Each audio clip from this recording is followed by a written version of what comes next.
Hello? Oh, are we actually talking? Sorry. Yes. I'm sending notes to our guest. Zach is off his game today, you guys. Let me just warn you.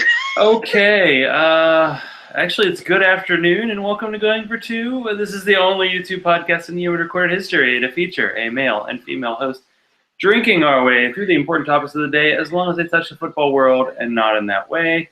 Let's lift a glass for Prince. By the way, Sharona found out about 10 seconds ago that Prince. I know, and I'm verklempt. I'm really upset, you guys. Talk about being off the game early. I was doing work and Sharona actually called me. I'm like, oh yeah, I gotta get my all set up and involved. But He was rushing around trying to get his mic set up and So- stuff.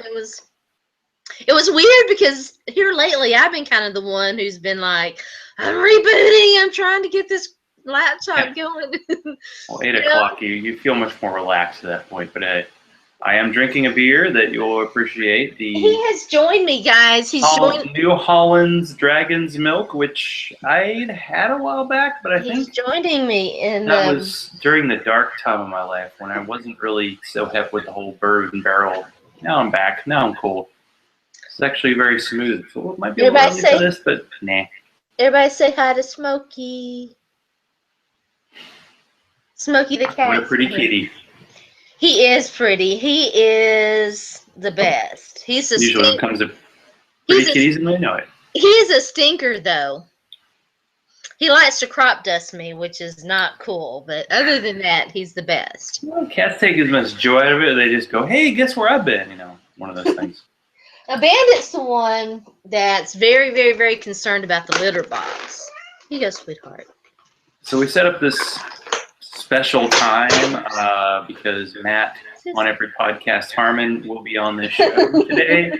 I actually listened to, I don't know, about 5 episodes of Backyard Banter, and that's one I recommend. And we'll be talking about that when he shows up. But we actually did the show about 12 hours before the news came out that the Titans had traded the first pick. So we actually haven't had a chance to formally discuss it. So we might as well do that before Matt comes on, because pretty much universal. And then yesterday the Browns did just about the same thing with the Eagles. Yeah. Everybody's like, yes, good trade. Good job. Was it? I mean, I think the Eagles are dumb. Well, I mean, both teams that traded down, people are favoring their side of it. I got you. I mean, it wasn't quite RG3, because RG3, they got 3 first-round picks, but the Titans got 2 second rounds this year, a third this year, and a third next year, and a first this year, and they need players. So I think that was that was a good move, and the Rams were desperate enough to make the move. And they're saying Let's Need is on the hot seat, which it's weird that Jeff Fisher's not. Why aren't they? Whatever.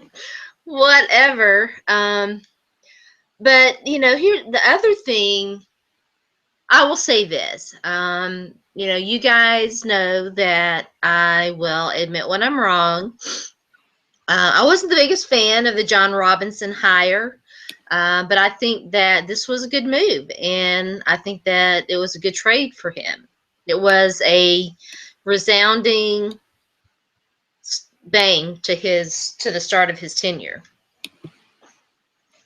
And it made everybody kind of scramble, because if you're a Titans fan, you weren't even thinking about who's available in the middle of the first round. You were just like, all right, are we getting the tackle? Are we getting the cornerback?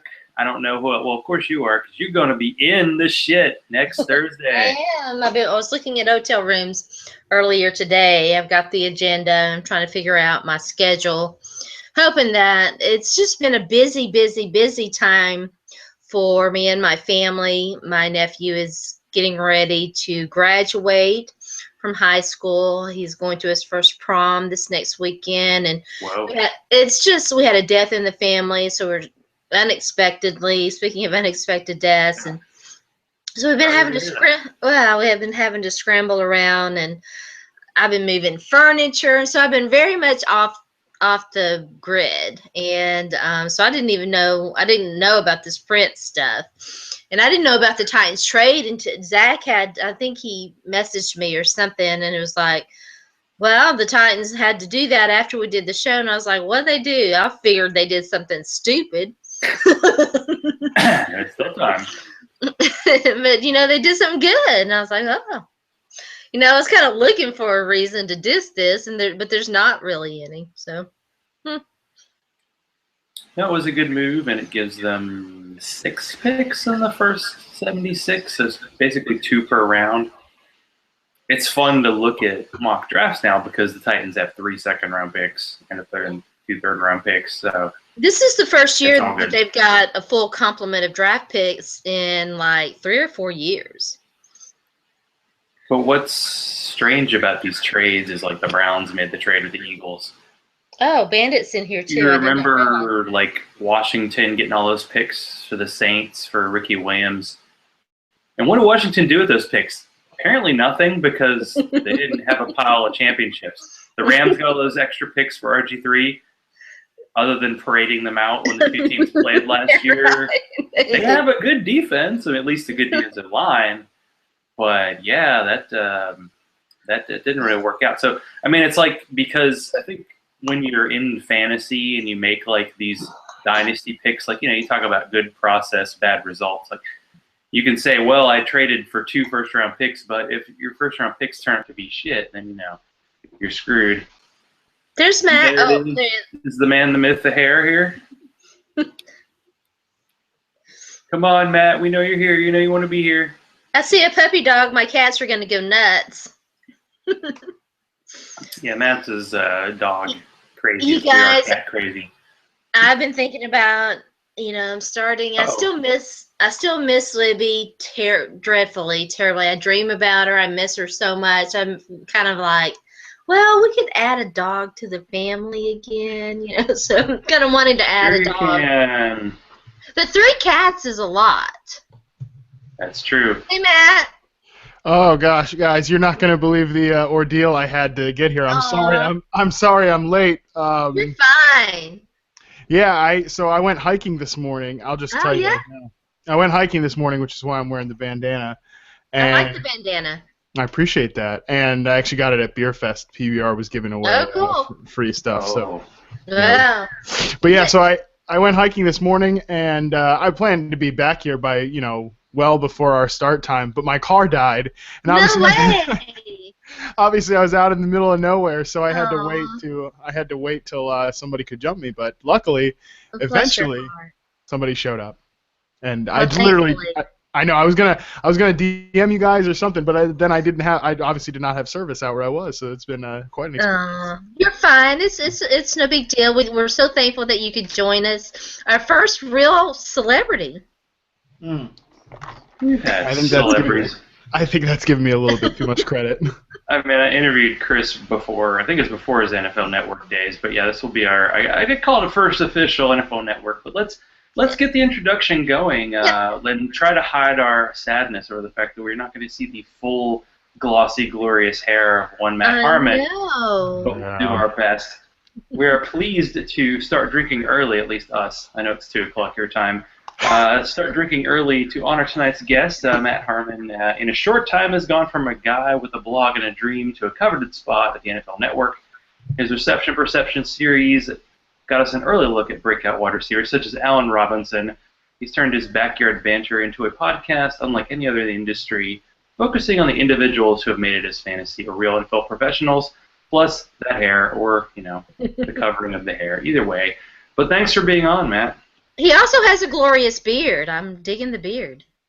Oh, I appreciate all the kind words, guys. Yeah, I'm sorry about the hair. That was, like I said, I planned to be back here and well-groomed before all this, but I just literally ran into the house right now. So, unfortunately, you're getting me in full nature mode. That's cool. Where did you go hiking?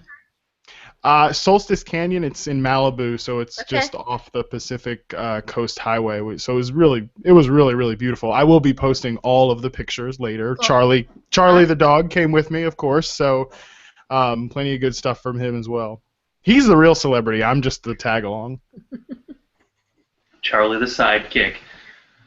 Well, one thing you do on your podcast is you kind of talk about people's journeys, about how they got to where they are. And we got to hear about your journey because you kind of, risen through the ranks in a quick time. But going from from your humble beginnings to an NFL Network guy. So let us know about that. Sure. So, I mean, I tell the basic generalities of the story every now and again. There's some parts that I'm saving, so but again, I'll tell the basic outline of it. So I graduated from college in 2013, and originally my intention was to go back and get a PhD in social theory and continue on some of the work I was doing in that regard. But so I took a year off though because I wanted to get some actual real life experience. I didn't want to be one of those people that's just been in school forever. So I took the year off and I was working basically some job that I just didn't really care for and had some other turmoil going on in my personal life. And I just needed an outlet. And obviously, like, I love writing. I love football, so the two kind of made an easy match. And I was like, well, I'll just start a website just for fun. People have always told me, like, you know stuff. You should write. You should try and write stuff. Write about the NFL and everything, and fantasy and all that. And so I just did it. And I mean, really, that's the outline of my story. And essentially, like, the big main theme is I just did it. And so I started a blog and was just hanging around on Twitter a little bit, with like 2 or 3 followers that were my friends or whatever. And eventually, I think I just did things right, and that's why it happened quickly. Like, I've been kind to everybody. I don't think I've made any enemies in the industry. I've always tried to help other people, not to get ahead myself, but just because I think that's just how you should be in life. And so quickly, when I caught on with, like, Sigmund Bloom, obviously, like, he helped me. Oh, he's the best. Yeah, he really is. I mean, I owe a lot to him. I call him like my dad in the industry because he really did kind of show me the ropes, and then obviously eventually hired me on with Football Guys, and that was really my first, like, big time gig was with them and Optimum Scouting. So I spent a year doing that, and then during that was when I was developing Reception Perception, and that was the idea behind that was I knew that I needed a unique piece of content to stand out because I was just some nobody. I mean, I'm still some nobody on his couch, but back then I was really a nobody on my couch, and that was really the big launching point. Was people loved Reception Perception. It was something that they hadn't seen before, and that's really what I always tell young writers, like, find something that you think should be out there, and then be the one to do it. And so that's what I did. And at the off season between the season that just happened and the 2014 season. And that was really when people started picking up Reception Perception, and someone that used to work at NFL tipped me off that there was an opening in the fantasy department, and I was like, oh, well, I'm never going to get this. I mean, it's a giant job, but I'll throw my resume in there, and that's all you do. Like, you just toss a resume, and you don't fill out a cover letter. They don't, you don't call anybody. So I was like, all right, well, I'll never hear from them again. And then a month later, I got an email, and they're like, hey, we want to have a interview with you. Do you mind, like, if we call you up? Like, oh, yeah, sure. And just made my way through that process, and I know that they knew about Reception Perception, so that's really the theme of my story, I guess, is that I had that unique piece of content that wasn't out there, and more importantly, whenever there was an opportunity, I just did it. And still to this day, like, anybody that wants me to do a podcast, anybody that wants my help with something, I always say yes, because that's how I got here, and that's how I'll stay here, in my opinion. That's so sweet. That's awesome. That's a great story. So for our viewers who don't know, can you explain what Reception Perception is? Sure. So it's basically the most in-depth look possible at a wide receiver's game. I go in and I chart every route that they run over a 6-game sample for college players and an 8-game sample for NFL players. And what I'm tracking is how often they run each route, how often they get open on each route, against what type of coverage they were successful. And then there's also some periphery metrics like contested catch conversion rate and breaking tackles in space. So really you get a full picture of the wide receiver, what they do well, what they don't do well, and where they might potentially fit.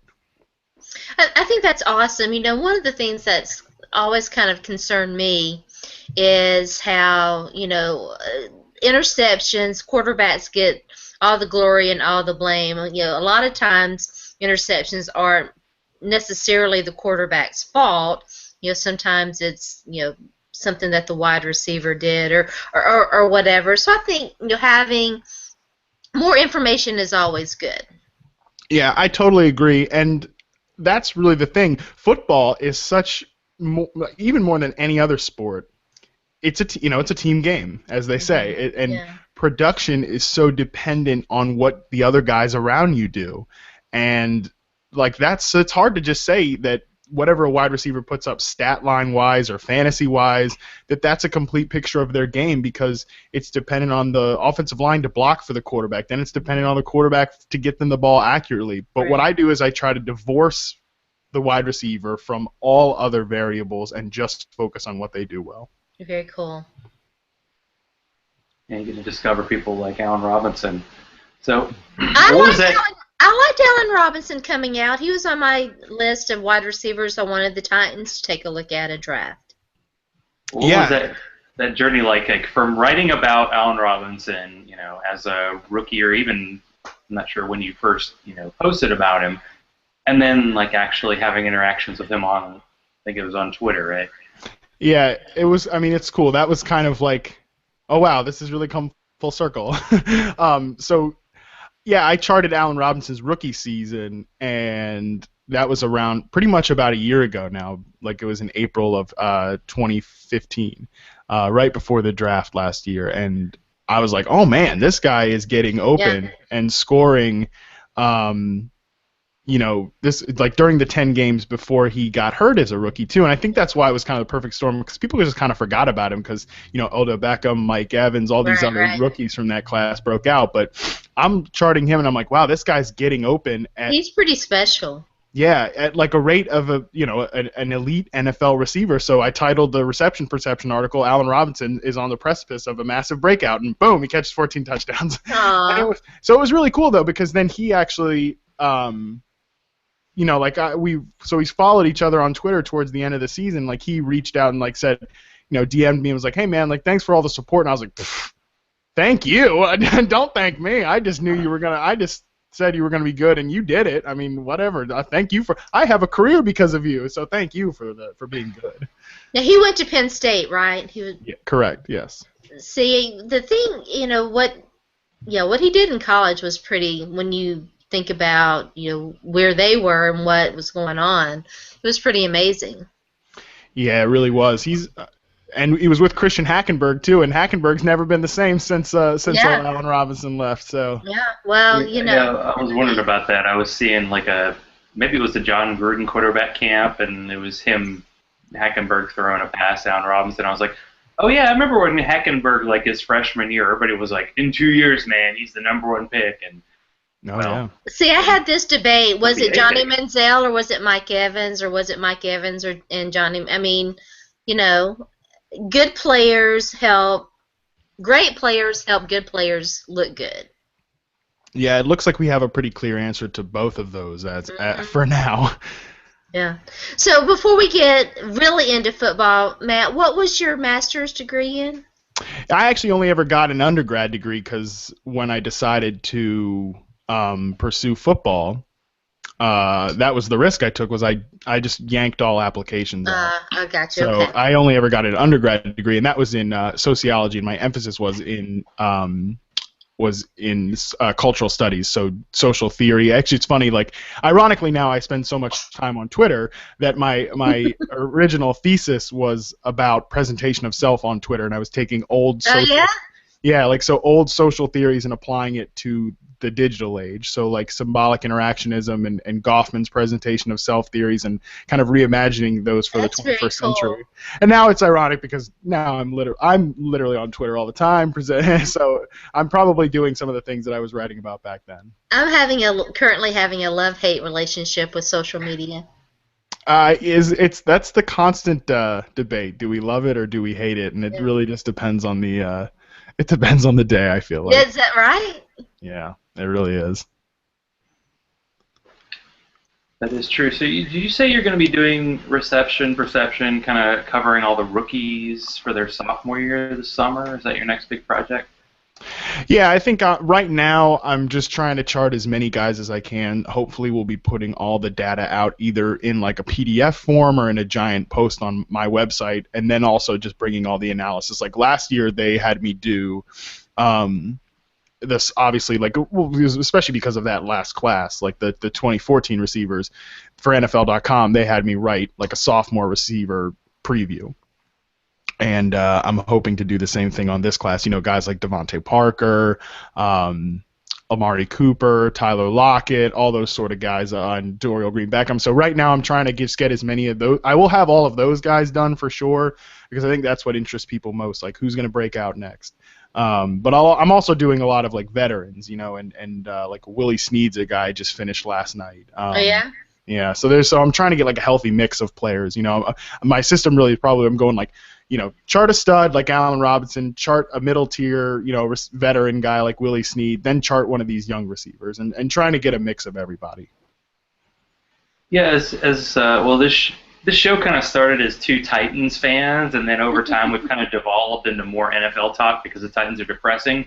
But what about Dorial Green Beckham? Is there any sneak preview you can offer about what he showed in his first year? I mean, as a guy who was coming out early, plus hadn't played in a year, what has he showed, and what do you think he can maybe become in his second year and beyond with Mariota? Yeah, it's interesting. It's funny. Well, you mentioned the Titans being depressing, and so I just finished Dorial Green Beckham, and one of my buddies, Ari Engel from Football Guys, he tweeted me. He's like, "Hey man, when are you going to do Kendall Wright?" And I was like, "I think I've done enough Titans for a few weeks now." You need some time apart. Bless your heart. Yeah, They make you drink. I swear. Yeah, but Dorial Green Beckham's reception perception was pretty good. I have to say, it was kind of a pleasant surprise because I had definitely heard a lot of narratives coming out of his rookie year that he had some laziness or was only like running go routes, which is always anytime I will say, and this is another reason why I really wanted to do reception perception, because just kind of to break down those narratives and see what's myth and what's reality. And I really saw him running a pretty good sample of routes, not just a go route. But that's what's always been said about him, and that was something even when I did reception perception on him back in college, that he was running many more routes than he was given credit for. Like, I think he shows much more potential to be a well-rounded receiver than people give him credit for. I really do think the sky's the limit for him.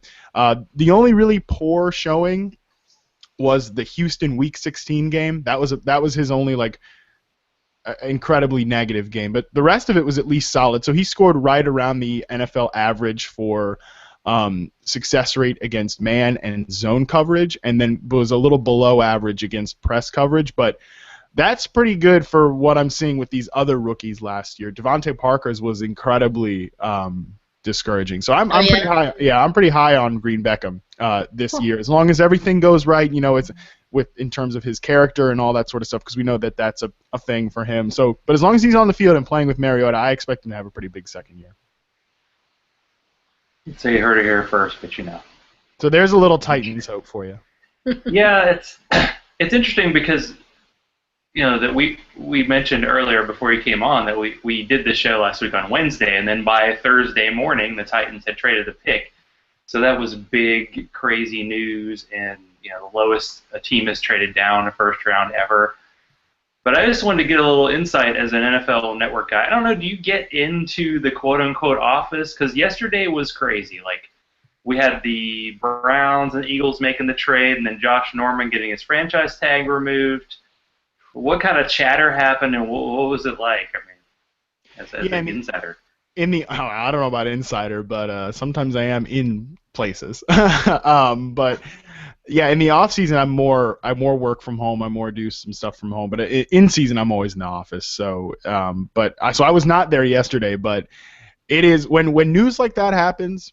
Let me tell you, it is chaotic. I remember when I first got there back in July, and then into August. That was like when the Tom Brady court case was going on. Right. Oh man, that was nuts. Just watching people literally lose their mind, like over every day. It was okay. So if Brady happens today, this is what we're going to do. But if it doesn't happen today, this is what we're going to do. And I was like, how about we just wait till it happens? And then it was chaotic. And whenever news like that breaks, it does kind of, it's fun to see like how the sausage is made sometimes. Sometimes it's not. But yeah, it's a pretty chaotic environment when big news like that happens.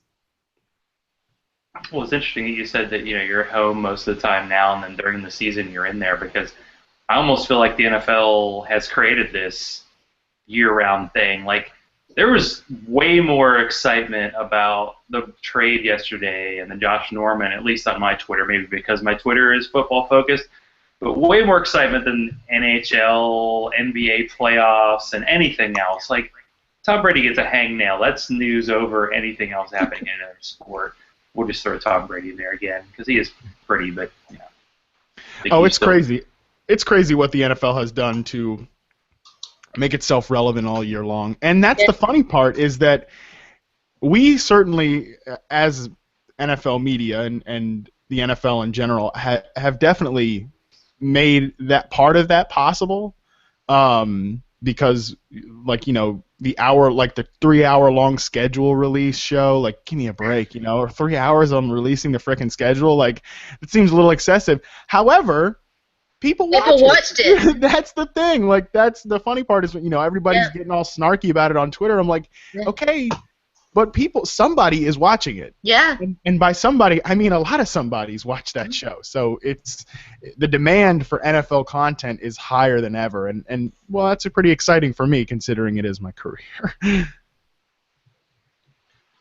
Now, as someone who reviews wide receivers, is it tough to get kind of like all 22 films so you can actually see the entire field? Because if the guy's not in the camera shot, you can't always see what they're up to. Yeah, that's the big thing. I have to have all 22 to be able to chart all the routes. So prior to getting on with NFL Network, it was very hard to do that for college players. For NFL, it's easy. You just buy you buy NFL Game Pass. You get all 22 to every game ever. So that was never an issue. But prior to this year, it was an issue getting college films. So I really only did, in terms of reception perception for college prospects from 2015, I only had like 5 games on Devin Smith, 5 for Amari Cooper, 2 for Dorial Green-Beckham, 1 for Kevin White, and 2 for Sammy Coates. Like, very, very small samples, and that was just from whatever I was able to scrounge up from a source or whatever. But now, one of the perks of working where I work, there's a whole database of all 22 college that I could just pull up any game at the office. So now it's easy, but for the public, it's incredibly hard. He has the access. So what was it like? Did you say you were from North Carolina? Is that where you were in school before you moved to LA? My family's all from North Carolina. So yeah. Whereabouts? Statesville area. Okay.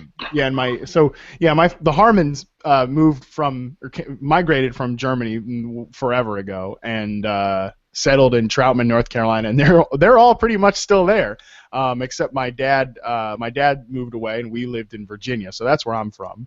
Okay. Of course, now my dad is lucky man is retired and is living in a beach house in Emerald Isle in North Carolina, so he lives there now too. But yeah, I'm originally from Virginia. I was born and raised most of my life right outside Washington, D.C., and then I went to school in Lynchburg, Virginia, a small liberal arts school called Lynchburg College, where I was there for obviously 4 years, and then I moved back up to Northern Virginia again before moving out to LA. So prior to moving to California, I lived in Virginia my entire life. So was LA a culture shock for you? Some parts of it for sure. There are definitely big differences. I joke that I'm kind of always on weirdo watch, which I probably look like one of the weirdos right now with the bandana and all the other You don't look very LA. No, well but see, that's the thing. There's so many different fractions and parts of LA. That that's the most shocking part about it, to be honest. That like you can go 10 minutes down the road and it feels like you're in a completely different world. It's got little different neighborhoods and stuff. It's very it's so sprawling. That's the thing. It's just gigantic. Like you can be in El Segundo in like a little beach town But then you go 10 minutes and then you're in Hollywood, or 10 minutes and then you're like where I live, which is much more of kind of like, well, even like I could tell you, it's like right that way it is like all like a real suburban looking like normal kind of place. Then on the other side of Santa Monica Boulevard there, it's like a city. So it's crazy just the differences in it. So it's hard to say like what is and what isn't LA culture. It's hard to say. Now, Matt, I'm from Tennessee. I live in Tennessee. I went to school in Knoxville, so I'm very familiar with North Carolina and Virginia. Virginia is a beautiful state. It really is. Yeah, it depends on the part, though, again. Because obviously I'm from, like, the D.C. area, so that's a little, yeah. But where I went to school in Lynchburg, like, you know, a lot of mountains, really gorgeous parts of it. Yeah, and there's a lot of good places in North Carolina too. I actually, before getting the job with NFL Network, I had planned on moving to Asheville, North Carolina. I don't know if you've ever been. I don't know if you've ever been there. Yeah, it's. Yes. That's kind of like, you know, I joke sometimes about, you know, half joke, half serious about like, if I, you know, ever want to just stop being a fantasy football writer, or like want to stop working where I work, and like I just get sick of LA or whatever, that's where I'll move, because I really like the idea of it, like, you know, very like, you know, kind of hip town, but also like in the mountains and stuff, you know, a lot of good beers, so that helps. I like to take road trips, so one of my favorite road trips was up through the Smoky Mountains, and we drove past Asheville and hit I-81 and went up through North Carolina, the Bluegrass Parkway. We hit the Bluegrass Parkway and went to Natural Bridge in North Carolina, went all the way up to Norfolk and the Chesapeake Bay, and then drove down, hit the Outer Banks. It was very cool. Yeah, that sounds like a good little circuit. I mean, that's all stuff I'm familiar with too, like Outer Banks. Went there a lot growing up. My sister lives in Norfolk right now. Yeah. So yeah. I'm actually going to be speaking of road trips. Not next Tuesday, but the Tuesday after that. I'm going to be driving back home to Virginia, taking a couple weeks off, and cool. Taking a couple weeks off. I'll still be doing work along the way, but I'll be driving back across the country to Virginia, and I'll be stopping a lot. Cross-country trip. Yeah, wow. Yeah, I'm excited about that. Me and the dog hitting the open road again. Now, are you going to be in Chicago next week? No, I'll be here. They only send the really important people to events like that, and I'm not one of the really important people. Not yet. Well, I was gonna buy you a beer. Well, now I'm definitely bummed. I always love people buying me beers. It's a good experience. The draft is pretty cool. Yeah, I've never been. I would like to go. If I been like, you know, on the East Coast longer and it had been in New York, I was going to try to go up at some point. But no, I've never been to Chicago either. So that's kind of a thing that I want to do as well. Chicago's very cool. There's some good fantasy folks there too. Yeah. Of course. Yeah, Asheville. Quick story about Asheville. Like, my wife and I, we used to go for like Martin Luther King weekend every year, and we scheduled this trip to go to a cabin and hang out and be like a little romantic weekend. And I didn't realize till I got there that was divisional playoff weekend. So that was a bit of strife there. I'm like, oh, I'm sorry, there's football on a weekend. Oh, wow. I'm sure she was real happy about that. And that was the basis of a little short story I wrote a little while ago. True story, fake story, whatever it takes. But what happened to get you to start doing the Backyard Banner podcast and just the whole concept of talking to people who are doing football stuff, really not necessarily about football itself? Well, like you mentioned earlier, I had a quick little rise myself, and like that's not lost on me, and it's something that I'm very, very grateful for. You know, not only to the universe in general, but to everybody that helped me along the way. And like I mentioned, Sigmund Bloom, Matt Waldman, Sal Stefanali, like all these guys that really, really helped me coming up. Like, I know that I wouldn't be here without those people. And so Sal always used to tell me, whenever I'd be like, dude, thank you so much, like especially when I got hired at NFL, I was like, you know, you're one of the first people that ever reached out to me and encouraged me and like shared my work and told me I was good at this. And I was like, I wouldn't be here without you. You know, I want to, like, what can I do to repay you? And he's like, well, just pay it forward. Just pay it forward to somebody else. And obviously when you get a job, like the one I have, you have people asking you all the time, how did you get your job? How do I want to do what you do? How do I do it? So instead of answering every single tweet or every single email, what I wanted to do was create a podcast in order to have people be able to listen to it and hear the stories of all these other writers or TV people that they admire, and hopefully that helps them get that job, find their path, and like kind of a guideline for getting a job in this industry. So that's really what I want. And it's just also, I think people really are, for whatever reason, seem to be really interested in us, and that's why they listen to the podcasts like this one or mine. And it's fun. It's fun to hear all the stories. But yeah, the real motivation was, I want to help people also realize their dream as well. Like, I'm not one that believes in like shying away from other people in the industry because of competition or this, that, and the other. Like, there's enough room here for all of us, and I want to help other people. I'm very, very happy. I'm very, very lucky with the life that I have, and I want other people to feel that same thing.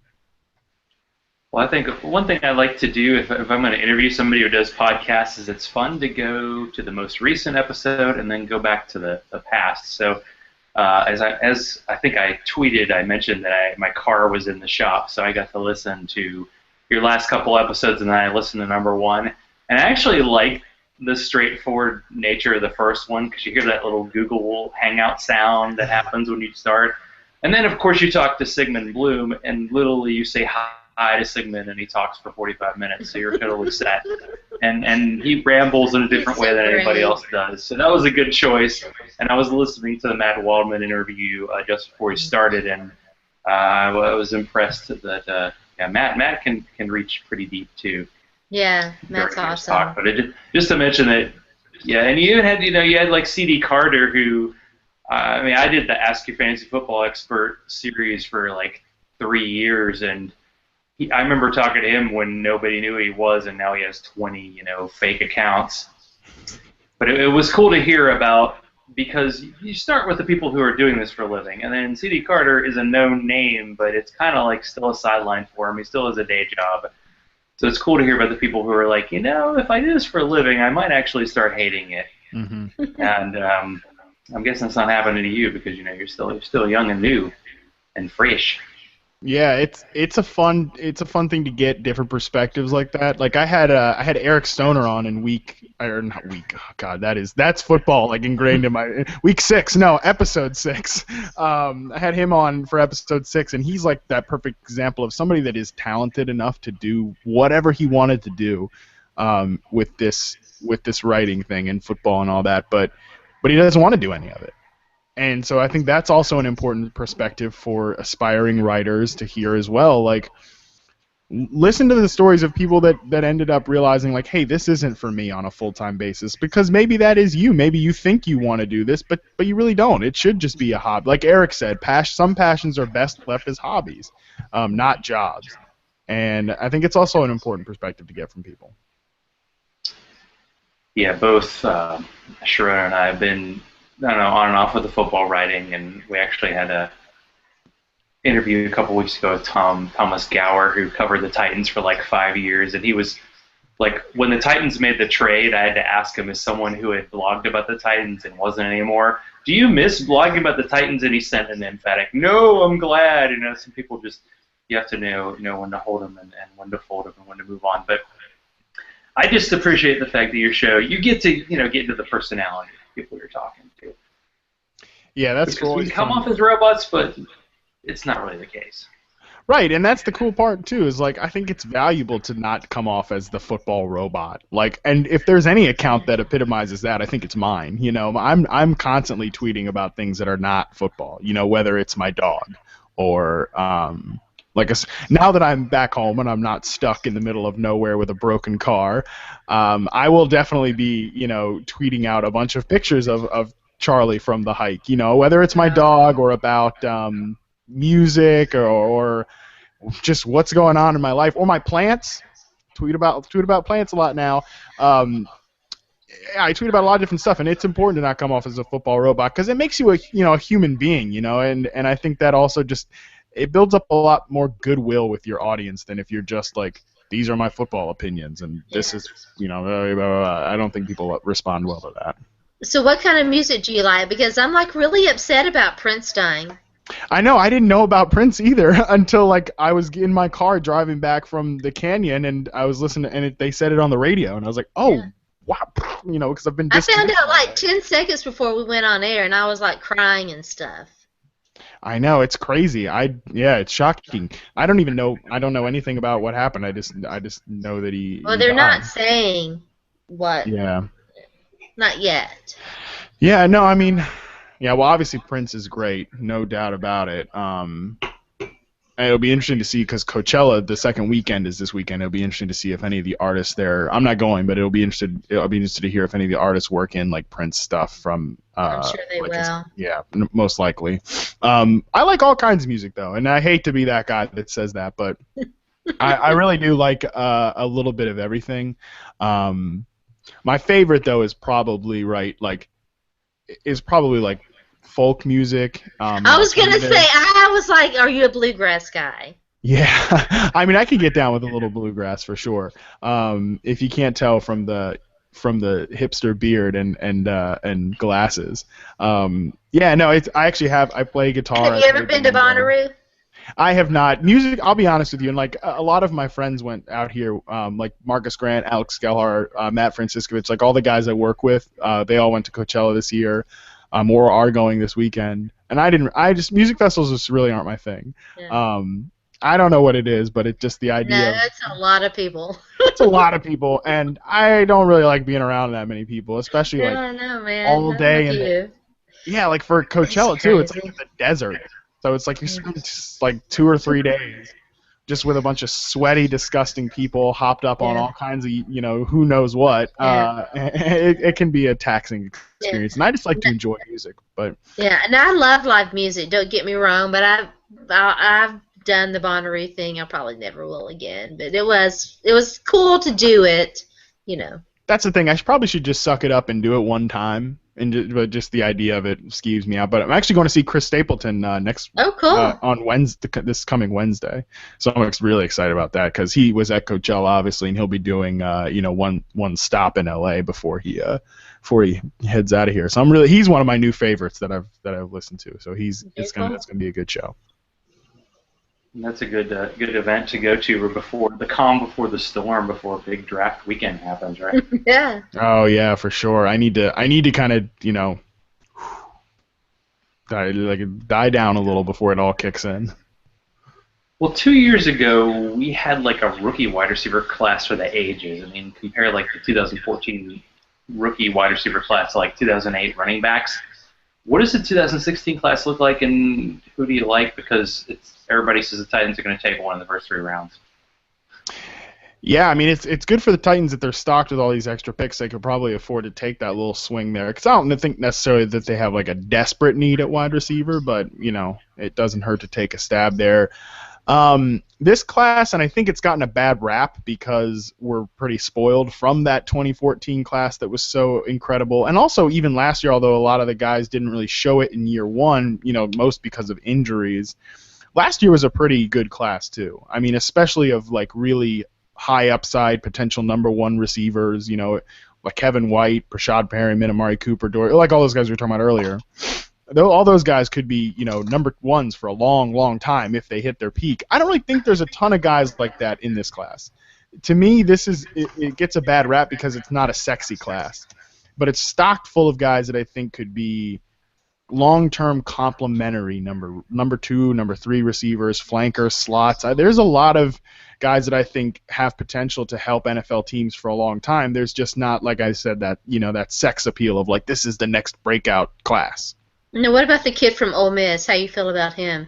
I love Laquan Treadwell, and I am going to write about him at some point before the draft starts. Which, hey, I'm on the clock then, I guess, because it's happening soon.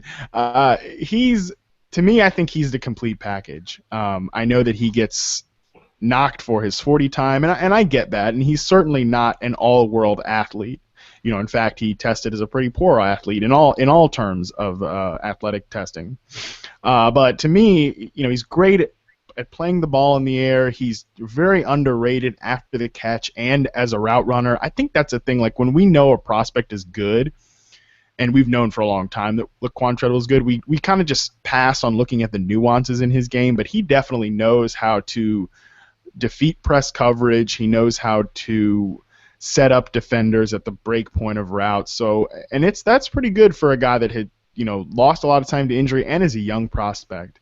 Now listen, there's nothing wrong with a great possession wide receiver. Right. I mean, that's what quarterbacks really need.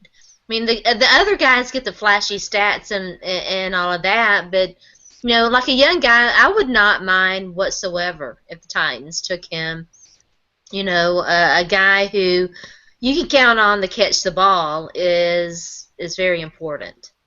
Well, think about a guy like Marcus Colston. I think that Treadwell could be a souped-up version of Marcus Colston because I think he's more agile and he's also more physical. Treadwell's incredibly strong. He plays with a lot of physicality. So to me, I think that Treadwell could be that kind of receiver. And there's nothing, like you said, there's nothing wrong with that. I mean, Breeze relied on Colston for years and years and years. And while Colston was probably never one of the top 10 receivers in the NFL, he was definitely at some point like a top 15 player. So that's kind of what I think. You bring up a good point there. Like, there's nothing wrong with that sort of player, and I think that Treadwell can easily be one of the best possession receivers in the NFL. And that's the great, a possession wide receiver. You can kind of use that guy as a hybrid tight end wide receiver, like what the Cardinals are doing with Larry Fitzgerald. Mm-hmm. Yeah, especially using them in the slot. Yeah, and that's really hard to defend. It definitely is, especially if they're a good route runner and they have size. That is a very, very tough combination. And I think that Treadwell's that player. Well, when you grade rookies, how much do you put into account like their age? Like, I know Josh Doctson is a guy that everybody likes, but he is a relatively old prospect.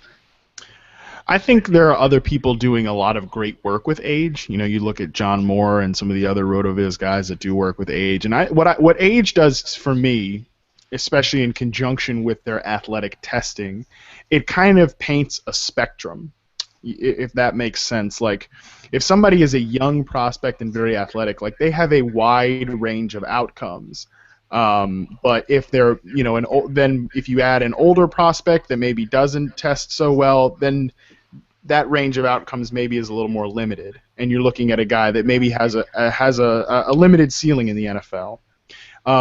So a guy like Josh Doctson, while he is older, he's also was the top athlete at the wide receiver position at the combine. So that was so weird to me. It was just weird to me. See, it was definitely weird in one sense, but then you kind of think about it, like, he is a great leaper. He does look very quick on the field. So yeah, it was surprising that it was that good, but I was definitely not expecting him to kind of bomb the combine or anything like that. So yeah, age to me, it helps definitely paint that spectrum, and I think that Josh Doctson, while he's older, he's so athletic that kind of helps that range a little bit. And do you think, taking the fantasy lens, because people probably drafted rookie wide receivers early just because of how good they were in 2014, we'll be able to get them as kind of a bargain in 2016 because people are going to shy away. Other than Amari Cooper, these guys didn't do terribly well as rookies. I'm hoping so, especially this year. The interesting thing is, because I mentioned these guys probably aren't going to go in like the top 12 or maybe even top 15 picks. Like, they're going to fall to places with good quarterbacks. And there's a lot of, from the end of the first round to beginning of the second round, there's a lot of places that have good quarterbacks and loads of opportunity, like Minnesota, Atlanta, Cincinnati, even Carolina a little bit could use another receiver. I think the Titans need a wide receiver. Kendall Wright's in the last year of his contract. He's probably going. It would not surprise me if they didn't trade him, as a matter of fact. Justin Hunter has not shown anything. I did like the Rashard Matthews, Harry Doug. I mean, it would not surprise me at all if the Titans didn't look early for a wide receiver. Yeah, and when you have a young quarterback, the best thing to do is just keep restocking that cupboard. Just always keep it stocked with young options. You don't want to have to play Harry Douglas for 800 snaps or whatever again. Please don't. For the rest of our sakes, please don't do that again. See, I like the Harry Douglas signing a lot better than most people, but Yeah, like they've got human beings. well, whatever, Zach. I know he's a wily veteran. He is. He had injuries. I mean, their offense sucked under Ken Whisenhunt, and then Malarkey came in, and what are they going to do? They can't change the offense mid-season. They can't make wholesale changes. So I really think that we'll have to see what they do offensively this next year. Yeah, they're definitely an interesting team. They could be a fun team for fantasy if Mariota takes that next step. You could get a lot of these guys at a bargain because I still like Kendall Wright as a player, especially like if Mariota. I like Kendall Wright, but he's not a guy he's not a number one wide receiver.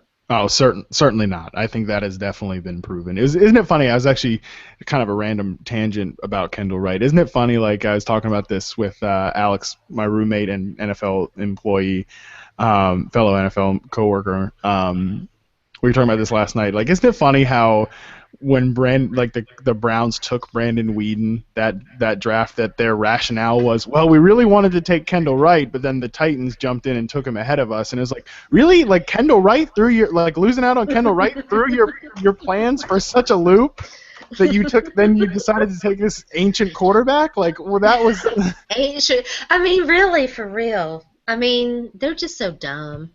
That was just.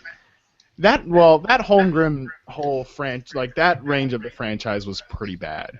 That was a dark time for Cleveland, which is saying something. It's not much better that they drafted Johnny Manziel and relied on a homeless guy. Right. It just seems I like, speaking of Cleveland and the trades and all that with the draft, I'm pretty happy for them right now. I do feel like that this. Like, and everybody's going to, jump on them because of the Browns and their analytics. It's like, well, actually, maybe the use of data and historical trends and everything, which is what analytics is, maybe that's actually going to help them make some smart decisions for once. And it seems like they took a really good path there with this trade down to set themselves up well for the future. Yeah. Yeah, I think the clock started ticking as soon as the Titans made their trade. The Browns were like, well, we'll make a trade like that or something close, and they got a pretty good deal. I mean, that's what kind of blew me away, and I'm sure you've already heard the data, but it's like, okay, they already guaranteed like Sam Bradford and Chase Daniel, Missouri grad, everybody, like $30-some million, and they're still trading up for a quarterback. Who might be an all honorable mention, whatever conference North Dakota State is in. But there are a lot of quarterback-thirsty teams out there. Yes, the thirst is real. We have to adjust a little bit. Now, when you talk to C.B. Carter, he gave you that whole story about why he doesn't like steak, because food takes, hot takes. We have to talk about you and peanut butter. What happened to you? What made you turn to the dark side and say peanut butter is not your thing? No! I hate peanut butter. I know. I feel like most people like me, and I'm a pretty agreeable human being, but this is the one thing people just can't stand about me, is that I don't like peanut butter. And I know that's the thing. I know it's a bad take. I know it's that there's no like real justifying it.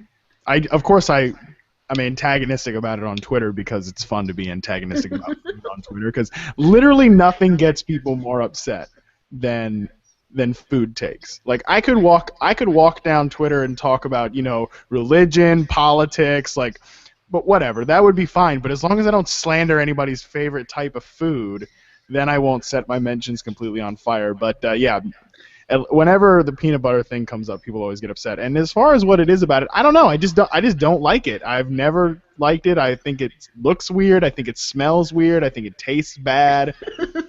I don't know what it is. It's just not an agreeable substance to me. And I was a very, very picky eater as a kid. I mean, like, I didn't hardly like to eat anything except things that were terrible for you, which is why I used to be ginormous. What is the weirdest thing that you like that you think people will judge you for? The weirdest thing that I like? Food-wise. Oh, that's tough to say. Well, I mean, you're totally an anchovy guy, right? You like anchovies. I don't know. I don't know even know if I've ever eaten an anchovy. That's a good thing that I'll have to try that out. I eat a lot of raw kale. Okay. Just kind That's of weird. Yeah, and like 'cause everybody's like, well, do you cook it? I'm like, no, I just I just use it as like a salad green. Like basically for lunch almost every day, I have kale, grilled chicken, and salsa on it because pro tip, if you're trying to shed pounds out there, which I've shed a lot of pounds in my life. I used to be 315 pounds, and I'm not anymore. So I'm gonna actually write about that too soon. But take out salsa or take out salad dressing and put in salsa. It's a healthier way to do it, and it tastes much better, by the way, too. So I eat a lot of raw kale. Except that I don't like onions, and so salsa is onion. Really? Yeah. Oh, I love onions. Onions are like I could eat onions. See, with that's everything. weird. Peanut butter's awesome. Onions suck. Well, I just think you're wrong. Sure. I just think you're wrong. Oh yeah, you're gonna set your mentions on fire right now. See, this is like there's nowhere we can go from this discussion because like I'm just gonna say you're wrong and you're gonna say I'm wrong and there's no at least like with a football thing or even like I mentioned like with politics and religion, at least you can bring up some like data or some point or like, well, yeah, but this study says this or that. Like, there's no data I can present you with like, no, but onions are actually good, other than to be like. And mayo is cow slobber and is icky. Yeah, I don't care. care. You could be a Southern woman and not like mayo. Wow. Yeah. You might have to get tossed to the north. You might have to be traded. It's basically just like, lard butter, essentially. Awful. Like if mayonnaise is on something, I'll eat it. Like I won't be like I can't touch that, but I would prefer never to eat it in my life. I will not whatsoever eat it at all. It will not pass these lips. If it does, I vomit. That's like mustard for me. Mustard's another thing that I love mustard. Oh, I hate mustard. Weird. I know. I'm a weird guy about this stuff. Now, what other condiment hater are you? That's the main one is mustard. Now, will you eat brown mustard? Spicy mustard? I can deal with that. It's just straight up yellow, like the French's kind, that can get. What about wasabi? Are you a wasabi guy? Yeah, I like wasabi, like with sushi and everything. You're all right. Yeah, just all right though. See, we could make it work. Okay, so this is a question I used to ask in the Ask Your Fantasy Football Expert, and I haven't asked it in a while, and I feel like it's time, and I feel like this is a question that your audience and crowd will like. So here's the question. So football or sex, what do you think of more? Oh, it's 5 o'clock. What do I think of more? Am I saying what I like more or what do I think about more? I think it's think about. Well, unfortunately, I probably think about football more than sex, which is unfortunate. No, I think that's normal. I'm okay with that. Well, I mean, I don't really have a choice. Like, if you thought about sex all the time, it'd be just weird. I mean, not that there's anything wrong with sex. No, not at all, as a matter of fact. I mean, I think we can all agree on one thing. Sex is awesome. It's sex for everybody. Sex is good. I mean, I don't really have a choice though about football. Like, I have to think about football all the time. It's my stupid job. It's a job. It's what he does. But people would probably say how much I think about football is weird.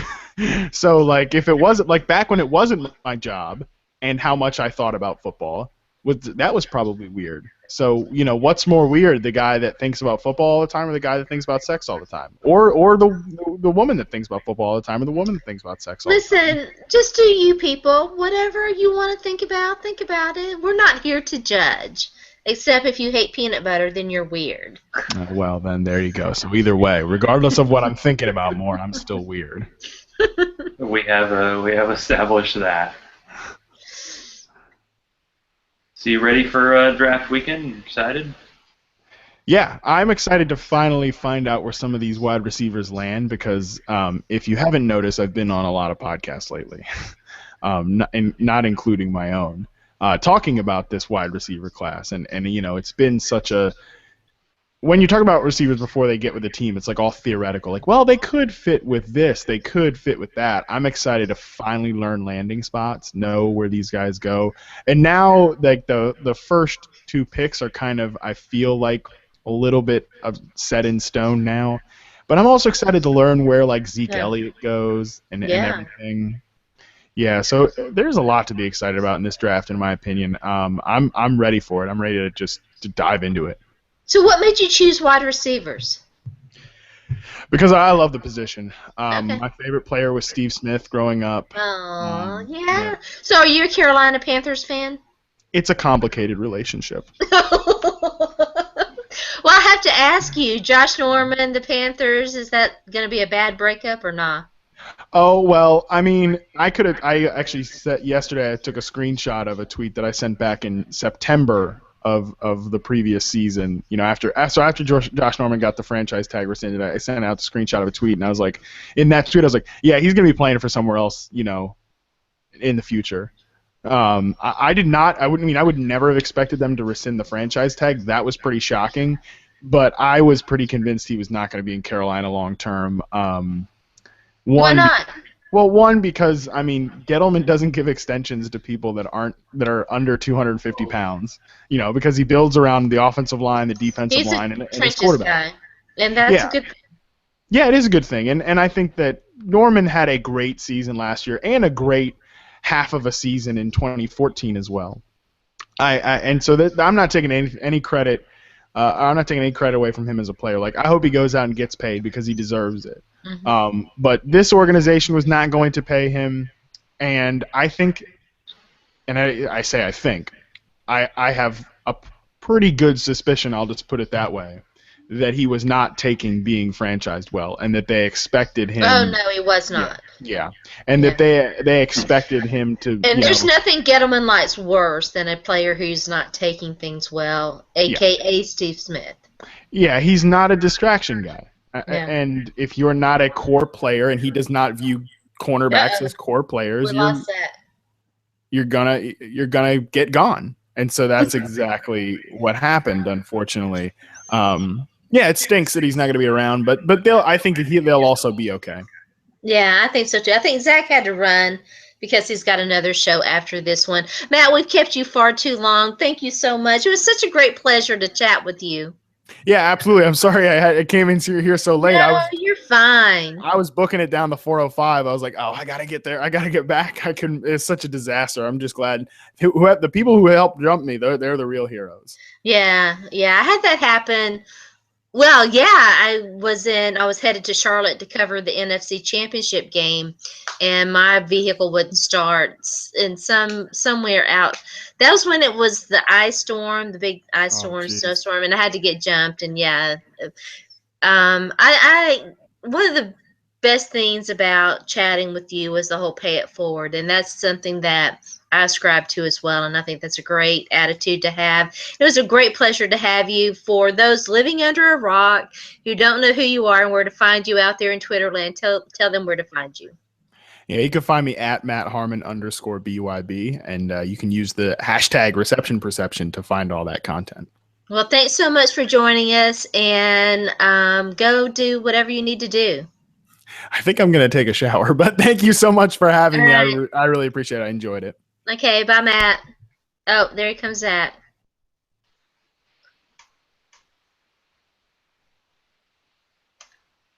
Zach?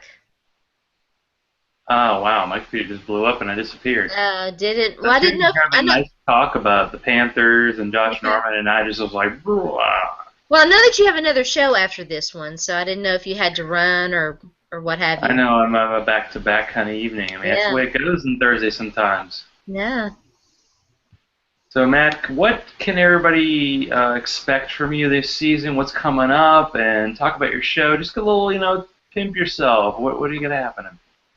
Yeah, well, I mean, like I mentioned, all the perception stuff will be coming out. All the guys I'm talking about right now that I'm charting, I'll have some sort of, like I mentioned, either a PDF downloadable thing or it'll be just on my website. We'll see. But yeah, a lot of perception content, wide receivers, all that, and also the Backyard Banter podcast will we'll be going strong throughout the off season. I'm only going to have one episode next week because of the draft. I'm not going to try to compete with the draft, but I will have the regular Tuesday morning episode out, and I can tell you it's going to be a good one. It's going to be a big guest, and it's going to be a good one, so definitely tune in for that. Well, it doesn't matter what the guest is. It's good stuff all the way through. You should listen from the beginning. You should binge listen to it like it's a Netflix show, and so do that. And Sharona, what do you have going on? Share your stuff. Well, I didn't get a chance to plug this. Zach knows this. I just ran the speaker wire and everything for my surround system. I'm so proud of that. So next week I'll be, hopefully, everything turns out, I'll be at the draft, covering the draft again this year. And I've been on a bit of a hiatus because, as I mentioned, it's been very busy. So I'm hoping to bring my podcast back after the draft, probably not next week because it'll be so crazy. So that's kind of it. Excellent. And I have a story queued up about my New York trip I did a couple weeks ago. I wanted to add some pictures to it, so it hasn't happened yet. So that'll be up hopefully next couple days. But I want to say again, thank you, Matt, for being on the show. We've been chatting for a while, and getting the NFL Network talent on board, and I think you're doing a great thing with your show and the Reception Perception. And when my rookie Dynasty draft pick comes up, you'll be one of the many people I'll be pestering about who I should take and who's got the highest upside. So yeah, Zach, I'm looking forward to that. So Zach_Law on Twitter. Basically, look for me because I'll be highlighting these people that I think rock. So thanks everybody for being on tonight, and for doing a little West Coast living.